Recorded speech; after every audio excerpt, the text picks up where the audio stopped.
the interview, it's a conversation. Again, I can't emphasize this enough. You're an adult. You know, everybody in this room, you're adults. Why give up being a qualified, professional, intelligent, knowledgeable adult when you go into an interview? You know, people will come. I've talked to hundreds of people.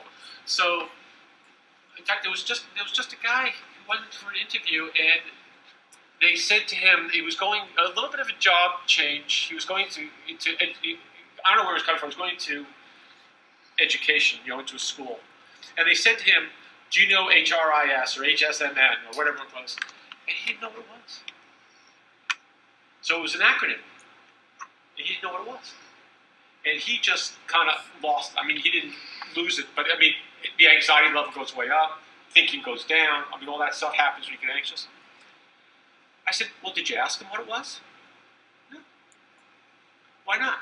Well, do you do that stuff in an interview? Yeah, absolutely. You're an adult. You're in a conversation. Someone throws an acronym at you. So he went home and he Googled it. He said, "Oh, so that's what it is. I know about that stuff. I just didn't know what the acronym meant." But people do that over and over again in an interview. They ask you a question, and then you go into a panic mode because you don't have the answer. Ask about it, right? Or even say, "Well, how would you handle that?" We're in a conversation. You're an adult. I'm an adult. Let's talk to each other. Okay.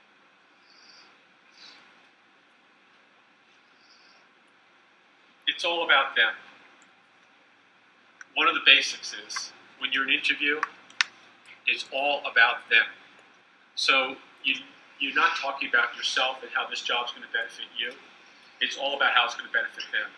So why do you want to work here? It's a shorter commute. It's more money. It's a good career move.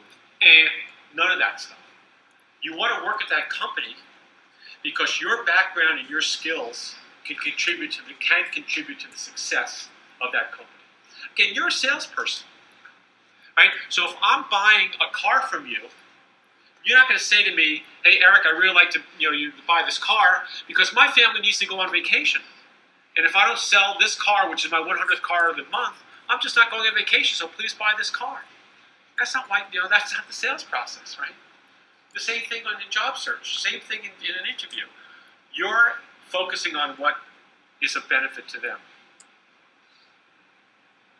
So again, even when you talk about salary, the salary question comes at the end. You don't talk about that, or vacation time, or benefits, or any of that stuff. That comes when they make the job offer. But what you want to do is you want to focus on them. Be positive, always. Okay. Now, people know this. They say, "Oh, I read the books. I know I'm not supposed to complain about my old employer. And I need to be positive about them." But people get caught in places they're not aware of, right? So I was driving over to the interview, and I got caught in a traffic jam, and my air conditioner broke down. So how was your ride over? The traffic was unbelievable on 309, and I can't believe it's 90 degrees out. My air conditioning isn't working. That's negative stuff. Right? How was your ride over? It was fine. Now I don't have to lie and say it was good, but I define it as fine. I got here on time. That's how I define a fine ride. My ride was fine. Okay. The other thing that people make mistakes on is they let their guard down. In fact, I just wrote a blog entry. I write a blog, by the way, called Interview Your Best. I just wrote a blog entry on you need to stay in the interview. What this means is that if the interview is going well, at times they'll say to you, "How about if I take you on a tour of the office?" Or, "How about if you go look at the factory?" People let down. They get up from the office and they walk out. You're still in the interview. So what will happen is they'll walk through a factory and they'll say, "Oh, I can't believe you got this machine. This is great. My last place I was working, the machines were old, they were antiquated, and they were like breaking down all the time." Negative. Right? It doesn't seem like it is, but that's a negative comment about your last employer. So you want to stay positive all the time about everything. Think about it. You don't want to be around negative people. You don't want to hire negative people. Answer with stories and examples. Now, this is something else that people don't do. People love stories. Stories engage our emotions. The more our emotions are engaged, the more we retain and remember things, the more memorable you will be, and the more likely you are to be hired.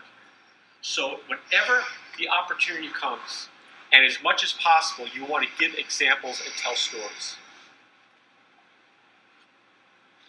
And here's a format that I'll suggest to you to tell a story. It's called STAR, is the acronym. What was the situation? What was your task? What actions did you take? And what were the results? Now, later on in the presentation, we'll talk more about behavioral questions. Anytime you're asked a question, you want to tell a story or give an example. Anytime. So tell me about a time when you weren't getting along with a coworker, or tell me about a time when you had to work under a tight deadline. You want to tell a story. Remember we talked about you don't want to talk for more than 2 minutes? If you use this format, it will keep you on target, and it will be brief, and you won't meander and wander around. In your resume, if your resumes are written correctly, you'll have accomplishment stories or accomplishment titles in your resume. Each of those lines in your resume that has that accomplishment in it should have a STAR story behind it.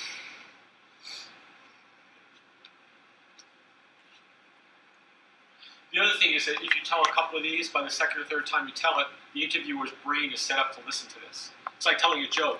Boom, boom, boom, punchline. Situation, task, action, boom, boom, boom, results. And the results should have to be dramatic. Be prepared. We talked about that.